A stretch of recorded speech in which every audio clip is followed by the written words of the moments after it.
सत्कारमान पूजार्थं तपोदम्भेन चैव यत् क्रियते तदिह प्रोक्तं राजसंचलमध्रुवम्.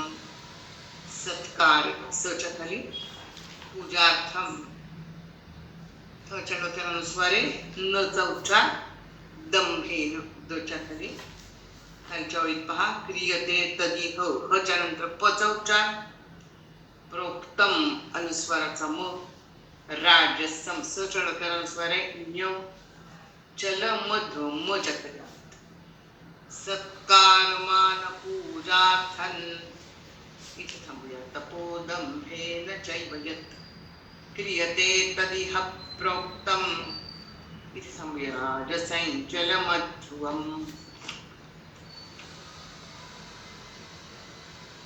आता आपण सात्विक तप पाहिलं. आता राजस तप करणारी माणसांची प्रवृत्ती कशी आहे बघू. यत् तपः म्हणजे जे तप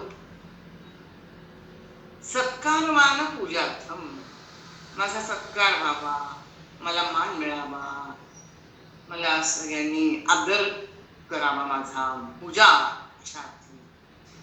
करावा ह्याच्यासाठी जे तप केलेलं असतं तसंच दंभेन ज्यामध्ये दांभिकपणा म्हणजे खोटेपणा आहे ते तप अध्रुवम चलम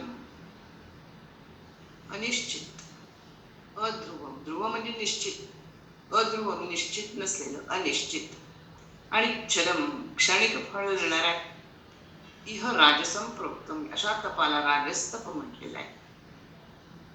पहा सत्कार मान पूजा यांची प्राप्ती व्हावी यासाठी जे तप केलेलं असतं ज्यामध्ये दांभिकपणा असतो, अनिश्चित आहे, ते क्षणिक फळ देणारे असतं अशा तपाला राजस तप म्हटलेलं आहे. राजस श्रद्धेची माणसं मोठं तप करतात पण त्याच्यामध्ये इच्छा असते त्यांची मला मान मिळायला पाहिजे, आपलं गुणगान सगळ्यांनी गायलं पाहिजे, मग त्यासाठी आमरण उपोषण करायला मी तयार आहे पण दिवसा रात्री नाही. असं आपण बरंच ऐकतो वाचतो. राजस माणसं मोठी मानी असतात, स्वतःच्या पैशाने मोठं समाजाबद्दल कार्य पण करतील पण त्यात सन्मान व्हायला पाहिजे ही त्यांची अपेक्षा असते. भगवंताची प्राप्ती हा त्याच्यात मुळीच येते आणि ही तपश्चर्या दंभयुक्त खोटेपणा सगळा त्याच्यामध्ये आव आणलेलं असतं सगळ्या गोष्टी, आतून निराळ आणि वरून निराळ तिला म्हणायचं दंभ. आणि हे सर्व एक तर चलम त्यात निष्ठाच नसते.